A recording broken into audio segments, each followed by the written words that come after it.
Hey, Paul Watson here with the OC Mashups. Today we're going to be talking with Ian McCall of Riip Beer Co. And we are in their brewery here today. We're about a week out from the OC IPA Classic. So we're kind of going to talk through process of hopping, you know, top to bottom, from grist formulation to dry hop. And let's kick it off with that, Ian. So, I mean, how do you formulate your grist for a New England IPA versus a West Coast IPA? I take two completely separate approaches, New England versus West Coast. So our West Coast approach is, you know, we start by eliminating all crystal malts, 100%. And we're really focusing on base malts. So we're focusing on Pilsner malts, two-row malts.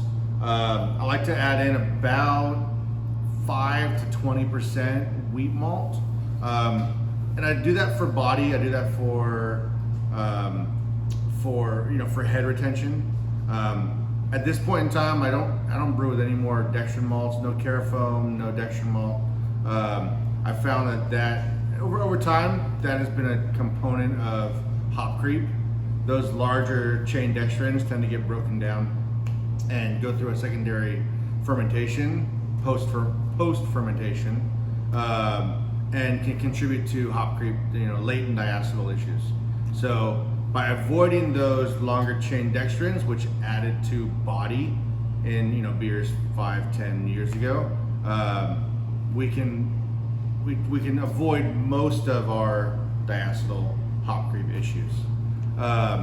So starting there, start with West Coast IPA.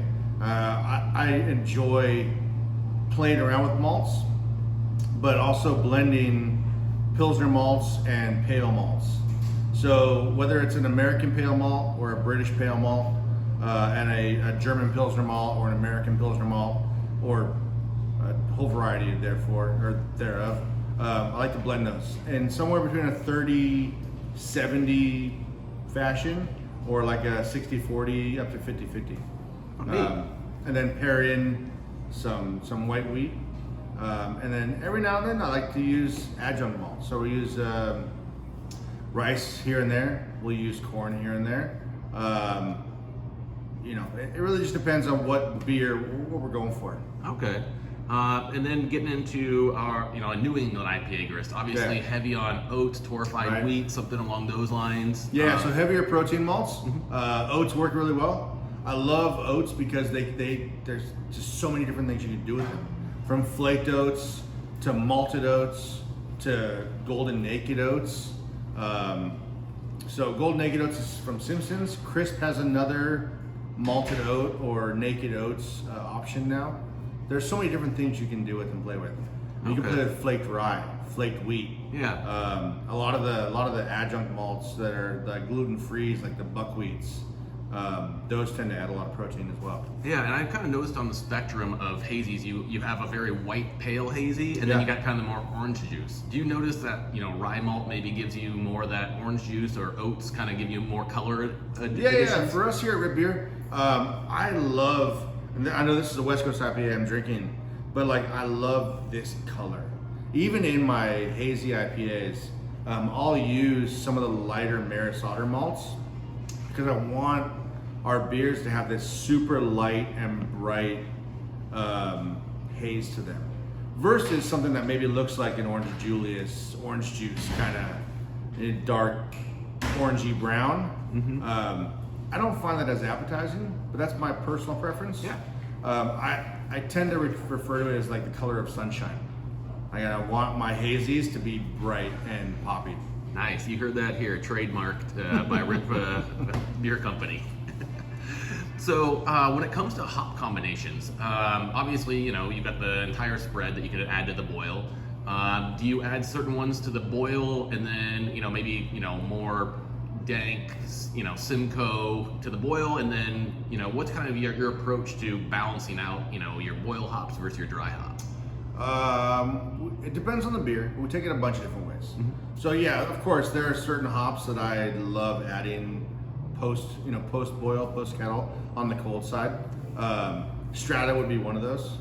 I'm so in love with that hop, and I love the way that it shines through in the fermenter, that my thought is, why waste it in the kettle? True.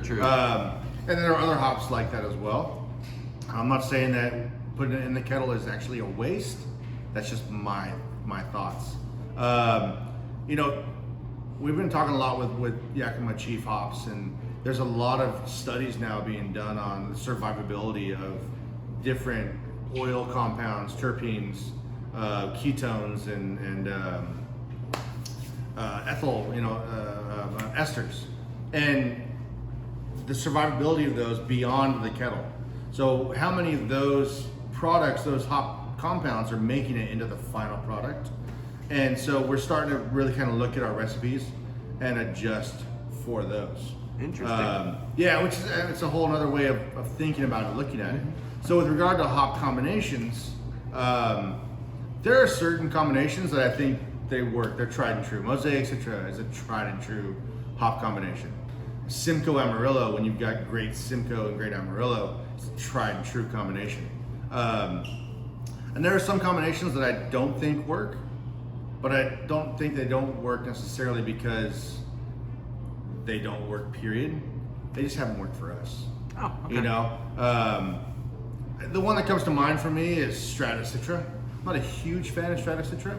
I've heard other brewers talk about it not working, but I've also had some beers that it works really well in. So maybe it's our Strata and our Citra versus Strata Citra as a whole. I mean, there's a lot of variability in lots from year to year and from farm to farm and from pick window to pick window as to how those hops are going to come out. Yeah, I think, in the homebrew world, a lot of us, are not trapped, but we get what we, get at the homebrew shop. Yeah. Which, we can get Yakima Chief, we can get Yakima Valley, all the big boys out there, but we really don't know that crop For year. sure. I'm sure you could research it and find it out, but, like when we see, Riip's got this new beer with, Strata Citra, example. If we go out and get that, it might not be the same. So Right. it's just, some things to consider. And to your point, look, we're so lucky right now at Riip this year specifically. This is our first year we got to choose and pick our Mosaic, our Simcoe, and our Citra, and our Strata. This is our first year. So that means every beer brewed before this year, we're at the mercy of what what was pulled from inventory. Mm-hmm. So we didn't get to choose our hops every single year going forward. We had to make do with what we had.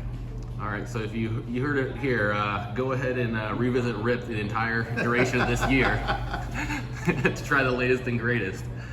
Let's get kind of into the process maybe. Kettle additions. Do you guys use extract to try to keep some of the green matter down in the kettle? I see a SS Brewtech 10 barrel. SS Brewtech 10 barrel, yeah. Okay. It's the third.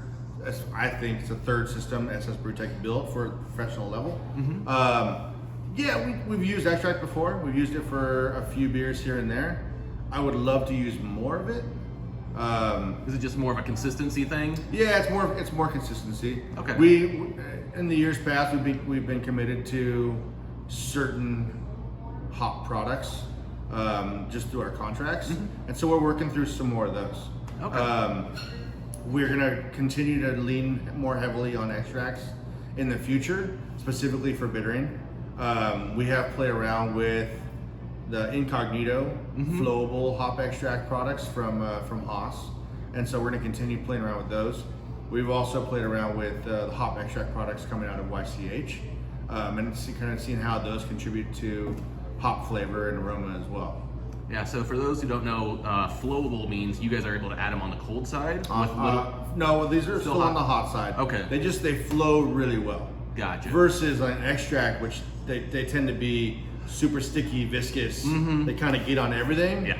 Flowable really is at room temperature. You can pour it, and it just flows. Oh, nice. Yeah, they're super nice. Yeah, nothing like hanging a little jar of extract over the kettle. But to your question, we do spend a lot of time working through and utilizing pellets. We still use a lot of T90 pellets, a variety of brands in the kettle. We use less cryo in the kettle, but when we do use it, we use it more on the back end towards Whirlpool. Okay. Water additions. I mean, here, you know, in Huntington Beach, you Yeah. know, we've got, you know, obviously city water, you guys carbon filtering it, but We do. you know, typical Westcoast IPA, you're, you know, leaning on the sulfite as a, you know, and then any IPA you're going, you know, more chloride heavy. Is that, you know, are you looking at like a 2 to 3 ratio, like a 2/3 chloride to sulfite? Or? For our West Coast IPAs, we're definitely sulfate heavy. It's at least a 2 to 1, maybe even higher. Okay. Our chlorides here in our city water post carbon block, we're at about 80 ppm. So I can leave that alone and add gypsum and really bump up our calciums and our sulfates and get to the level desired for our West Coast IPAs. I could tell you numbers, I could spit numbers all day long, but until you really start playing with it and figuring out what sulfate levels work for you and for your beer, my numbers aren't gonna matter. Exactly. And then on the flip side is the same is true with our hazy IPAs.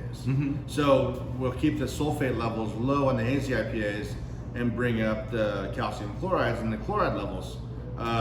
You know, calcium's for yeast and the chloride levels for kind of that body, that mouthfeel, that roundness.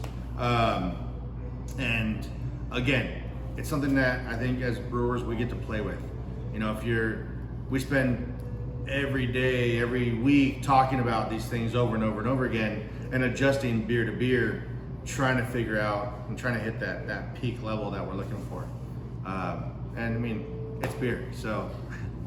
Yeah, end of the day. Yeah. All right. Do you guys ever do first wort hops? What do you feel that adds to your beer? So I'm a big proponent of first wort hopping. I'm also a big proponent and lover of mash hopping. Oh, interesting. So back to mash hopping really quickly, because first wort, everybody knows first wort. On a lot of our double IPAs, even on some of our single IPAs, and I've done it on pails too. Actually adding whole hop cone, whole hop flowers in the mash, and really kind of trying to extract some of those flavor compounds super early and lock them in. So similar to first wort hopping, that's the idea, right? Is locking in flavor compounds early so that they carry all the way through the beer. I'm interested to see what the science is going to be on first wort hopping going forward. I haven't seen a lot of hard science that says yes, this works, and so it comes down to just really playing with it and figuring out what works for you as a brewer. Yeah, I think to your point there, you know, I've done some reading, and you know, first wort is kind of a softer, you know, hop. It, you know, apparently bonds with, you know, the grain molecules, myrcene, curcumin. So it's, you know, something, if you haven't tried it, you know, maybe give it a go one of these times. I think it's worth a try. We first wort all of our pale ales, IPAs, double IPAs, and above. Even some of our hazy IPAs, we'll first wort them to a lesser degree, and then keep out all the kettle hops until the end. Until Whirlpool edition. Yeah. Okay. Well, maybe speaking about those other editions, you feel like, obviously we just talked first wort, we just talked mash hopping, but all the other levels, you know, you as a home brewer, kind of introduction to it, you learn about, okay, I've got a 60-minute edition, I need a 30, I need a 15, maybe I'll throw a 7.5 in there, and then a flame sure. out. Yeah, totally. What do you feel is that layering effect? I mean, I started drinking beer and brewing beer back when Dogfish Head was doing the continuous hopping, right? And so they were hopping every single minute for 60 or for 90 minutes just to layer in that complexity of hops. And I still think about that all the time. I think about complexity of hop flavor. If you took, for us, if we took on a 10-barrel batch, a 22-pound charge of cryo hops, and you added that in at Whirlpool, even at a cool pool, like 180 degrees, once you get through fermentation, you're gonna have a very singular dimensional beer. There's not a lot going on there. No matter what cryo hops you use or what hop varieties you use. You need the T90 to balance it out. I think for sure. I mean, if you're using a variety of hop products all the way through, you're gonna get a more complex hop character on the back end. Now, of course, you can adjust for IBUs. You can adjust your water profile up front, which is what we do, depending on what our IBU, our estimated IBUs are going to be all the way through the beer. So, like for us at Riip, if we know if we want to really heavily hop it, we might back down the sulfates on the front end and let the hops kind of do the work. If we're going to keep the hops pushed more towards the back end of the beer, so later in the kettle or mostly dry hop, we might bring the sulfates up on the front end and kind of allow those to support the sharpness of the beer. Danny always jokes with me because Danny's my brewer. He always jokes with me because I call it assassin level bitterness. I want our bitterness to get in, kind of hit you and get out, and it fades away. It's not astringent. It's not long lasting, but it's a bitter beer. It's an IPA, and that's important to me. Sorry, that answer's kind of all over. No worries. That was great. Okay, so you mentioned Whirlpool and cool Whirlpool. So in the homebrew world, typically, there's flame out, maybe an addition there, but you're, 211 degrees, 212 degrees. Adding hops at that temperature, you're obviously going to get, more bitterness. You're going to start volatilizing some of those, essential oils out of the hops.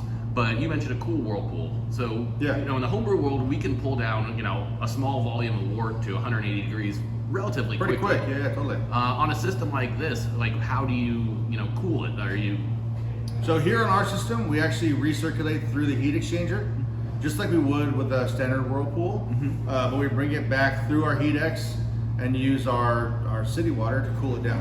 It takes us about 20-25 minutes to get down to about 180 degrees. Okay. And then at that point, we can set up a standard Whirlpool and add our hops. Okay, and I don't know, standard sanitation protocol, you use 180 degrees because that's kind of a kill, anything that could have been carried in on the hops is, keeping your system and your beer downstream clean. Exactly, and I've heard of plenty of brewers doing it, I've heard of 170, 160, and even lower. Playing with fire. It's gonna, well, whether or not it is, the beers are good. If the beer is good and there's no bacterial, nothing going on there that's weird, play with it. Okay. And we do it a couple ways. We've done it that way. We've also done it where we brewed higher gravity batches and then actually watered back on the back end. Okay. So I try to avoid doing that when it comes to hazy IPAs because I don't want to lose any body on hazies. But with regard to Westcoast IPAs, I don't think you can go wrong. Yes, you're not likely to go wrong. Fair enough. I think I once heard on maybe an episode of The Session where you had mentioned, driving down the pH in your sparge, going into the kettle, or maybe a knockout. Both, all the above. So shooting for a little bit lower mash pH. We like to start our IPAs in that 5.35, 5.45 range. Okay. And then get to the kettle, and we do dose more acid on the way to the kettle as well. Is that like phosphoric acid, lactic? We use primarily lactic, okay. But phosphoric would work as well. And then, at kettle full, we're looking to be somewhere in that 5.2 range, and knocking out somewhere in the high fives. Okay. And we have beers that we definitely knock out here that are in that 5.0 to sub 5 range. Mm-hmm. It really just depends on the brand. And again, I think that's something that as a home brewer you get to play with. Figure out what works for you, for your system. Because what works for us isn't what works for my buddies at other breweries. And it's not necessarily what's going to work for you on your home brew system.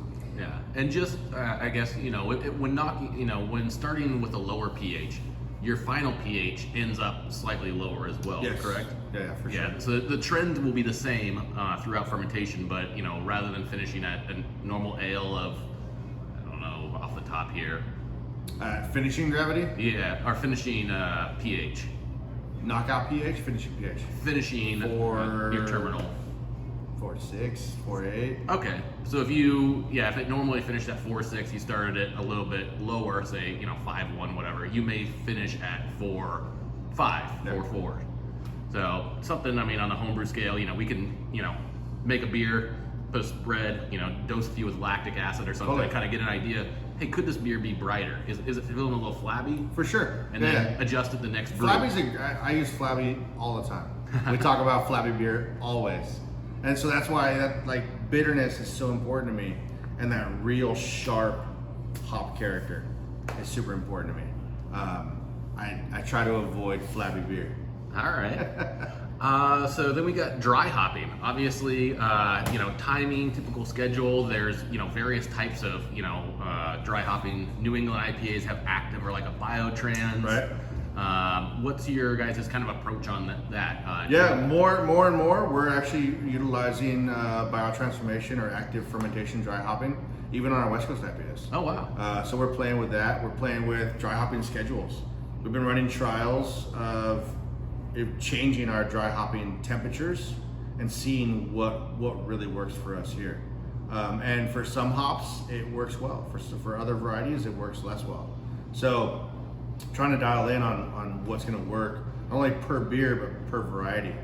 And then, beyond that, there are specific hops, like hop varietals, that work really well in active fermentation dry hop. And if you can get them in there and really see some biotransformation, you're gonna get some really cool compounds coming out the other end. And those will add to the finishing character of your beer. Dry hopping for us, we tend to do on the majority of our beers, just a single dry hop. It's probably about 7 to 9 days out from finished beer. We'll let the hops stay on beer for about 5 to 7 days, depending on kind of flavor pickup and hop character pickup. And then we'll begin our crash after that. Now, in a commercial environment, you're able to get rid of the yeast Yes. prior to that, For the most part. and the rationale to get rid of that yeast before dry hopping. We don't always get rid of the yeast before dry hopping, but we try to get rid of the majority of it, especially on West Coast IPAs, to really drop that out. So you don't have any yeast interaction, unwanted yeast interaction with the beer. Okay. And say from a biotrans, would you you'd let those hops stay in the kettle or the fermenter the entire duration? They went in active. So if we're gonna biotransform, we're gonna add hops during active fermentation. We'll try to add those somewhere in that 96-hour range, about 4 days in. We've added them earlier. We've added them at knockout as well. I like adding hops somewhere in that 96-hour range, about 4 days in, just so that way the activity in our fermenter is low enough that we're not going to get some crazy hop explosion, hop and yeast explosion, or green monster as we call it. But you're going to get the activity. So you're probably about 2/3 to 3/4 or more the way through fermentation. Yeah, I think we read somewhere, above 1030 or 7.6 Plato. That would be for trying to add maybe some haze to the beer as well. There was talk of that, but it doesn't sound like that's always the case. You're not depending on the hop addition during active ferment as a haze contributor. It's more grist. No, I mean the beer that you and I are drinking right now is the new TOPA TOPA Collab. Oh wow! And this has a day 4 active fermentation dry hop in it. Yeah. This was dry hop with Columbus Cryo at day 4. Okay. So you can see. I mean, can you add haze through hop additions? Yes, you absolutely can. Very But small. you can also clean them up. Yeah, and you guys, obviously being a smaller setup, aren't centrifuging. We are not. Okay, just probably biofine, something along those. Yep, natures. majority biofine. Yep. Okay. There was a question. Okay, so one question while we're talking about clarity. Zinc additions towards the end of fermentation as a way of helping to clarify how I haven't flock done out. it, Okay. and so I can't comment on that specifically. Okay.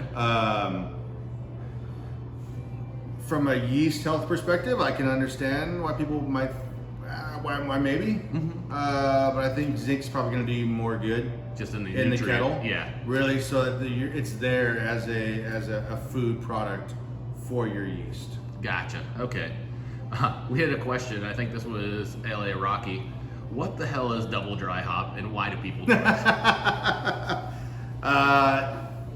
You're gonna get so many different answers to that question, no matter who you ask. Yeah, he's like, do I add twice as many hops at the same time? Do I add hops once, then I get rid of them, and then I add another charge of hops?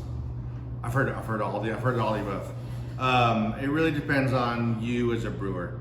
So here, I don't subscribe to the add hops once, dump them, add hops again, and dump them, and you get a double dry hop beer. If you're adding the same amount of hops, no matter how many times you add them, that you would in a normal dry hop edition, it's a single dry hop edition. That's my opinion. Sorry if I offend anybody. Fair enough. I think with a double dry hop edition, you really want to be able to add more hops than you would on a normal beer. Right. So I don't know that it's always doubling that amount of hops, but maybe utilizing hops in a different way. So maybe you're doing the same amount of hops during a second edition. So you're hopping it once with I'm going to use my numbers, 22 pounds or 2 pounds per barrel, dumping it, then hopping it again at the same rate, and then dumping that. That's a possibility. You can also be adding hops in secondary. So maybe you're adding hops in primary and getting the dry hop addition that you want, and adding a secondary hop addition in your secondary fermenter or secondary bright tank, and finishing it that way. So there's lots of different ways to get to that double dry hopped moniker. It just depends on what works for you. Yeah, and for those at home kind of keeping track, he's mentioning 22 pounds per barrel, or 22, pounds. 2 pounds per barrel. 2 pounds per barrel, so we can do the math for what that is. But the rationale why brewers use 22 pounds is they come in 44-pound boxes, and no one wants an empty, or 11-pound bags. 5 kilo bags and 11-pound bag. Yeah. So it's for you guys. You don't want hops getting oxidized. Right. Oxygen's obviously the enemy anytime in the beer process. So maybe that's a question too. When you're adding hops, are you adding some head pressure of CO2 to, keep some of that oxygen? Yeah, for sure. So, let's go back to bags really quick. When we get bags now, originally, it wasn't even more than 5 years ago, bags were coming vacuum sealed. You get these big blocks of hops that were hard to break up, and so we'd spend time hitting them with a mallet and breaking them up inside the bag and hoping you don't accidentally slit the bag, and it was a pain in the butt. Now we're getting bags of hops that are nitrogen sealed, and they're amazing because you don't have giant clumps in there. To that point, when we're dry hopping, we want to make sure that we're adding full stacks at a time. If we're not going to be adding full stacks, we'll cut a stack, we'll open it up, we actually pour it and vacuum seal it ourselves on site and save that for the future. Vacuum sealers are great, but they don't always work as well as we hope they would work.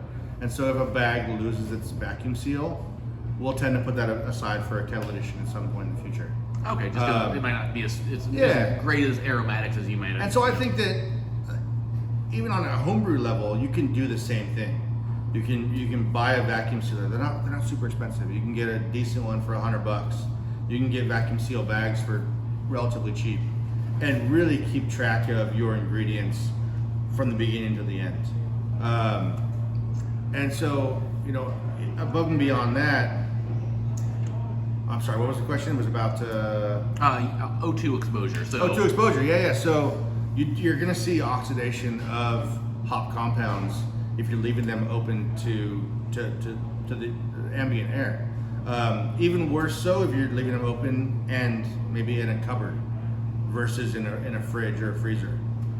In a fridge or a freezer, you got to remember that you're fighting against the dehumidification of the refrigerator or the freezer. So they really need to be in a Mylar. So they really should be a Mylar, or we use just a standard sealing bag. Right. Yeah. Something thick, like a freezer bag. Exactly. Equivalent of. Yeah. Okay. Now, when you go to add hops, you're probably near terminal gravity, but you're probably a few points above. And the rationale for that is, again, less oxygen exposure. You trying to drive anything that's introduced off? A couple different things. So brewers who are, and we do it both ways. Brewers who are adding hops for their primary dry hop at a few points above terminal, they really want to see the residual yeast continue to clean up any secondary fermentation or re-fermentation that's occurring from the addition of the hops. And that's what we consider hop creep. That would be the hop creep, exactly. And so one way to avoid that is to get your hops in a few points above terminal. Let the enzymes in the hops kind of break down some of those dextrins. Let the residual yeast clean up any of that and ferment any of that. And then hopefully there's enough yeast to really clean up that diacetyl.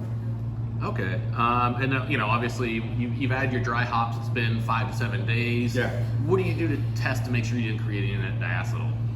So we do a couple different things. Here we're doing mostly forced diacetyl tests. So we're taking samples of the beer, warming it up in a bucket or of hot water. We'll let it warm up to about 160, 170 degrees, and then we'll let it put it in the walk-in cooler, let it cool down. We'll smell it and test it at that point in time to see if there's any diacetyl production. If you can smell volatilized diacetyl, then it needs more time. Is it like another day? Is it 2 days? It really depends. Try to get it 2 days? Again, it's going to depend on your process and what you find works best for you. There are some brewers who they'll continue to let that beer sit on yeast and sit on hops until it cleans up. Okay. There are some brewers who will utilize enzymes to make sure that product isn't produced in the first place. Now, as home brewers, we typically, this is, a passion project, but life gets in the way. Totally. We've dry hopped a beer. It's been 7 days. We did our VDK, but life comes up. We can't transfer that beer. Yeah. Is there an amount of time that beer can sit there without, starting to pick up off flavors, or have you noticed that? I mean, obviously, in a production, you want to clear that tank as fast as possible, get some new beer in it. We're right now that we're coming out of the pandemic, coming out of COVID, we're turning tanks as quickly as possible here, and so there's not a whole lot of time for sitting and waiting. But to your point, I think the number one thing you can do to avoid that is just get out there and test it every day. If you can find a minute or 2 minutes in your day to get out there and really just give it a taste and see what it is, because it may not be a diacetyl issue that crops up, but given enough time, it may be an autolysis issue. Yeah, you might see some yeast problems, or even oxygenation, or oxidation. So, yeah, if you've got an active ferment, you're always blowing off CO2. You're always filling that chamber with CO2. But once fermentation ceases, typical fluctuations, in your garage could cause oxygen ingress. Totally. So keep an eye on that. I think the last one, with turning tanks so fast, what's your grain to glass? How long does it take you guys around here? Right now, we're probably on the majority of our beers somewhere in the 18 to 19 day range. Okay. It's probably just shy of 3 weeks. There are beers that take longer. Those tend to be more of our higher alcohol beers, whether the double IPAs, Hazy, or Westcoast. I like to give our blonde ale about 20, 21 days just to clean up. I know it's not a lager, but it really allows it to clean up and kind of come together. Okay. Well, I think that's all the questions we have. Yeah, cool. So once again, this is Ian McCall of Riip Beer Co. Cheers. Out of Huntington Beach. Got a lot of new hop, his own hop selection this year coming. So if you've tried his beer in the past, get back out there this year, try it again. And cheers, guys, from the OC Mashups.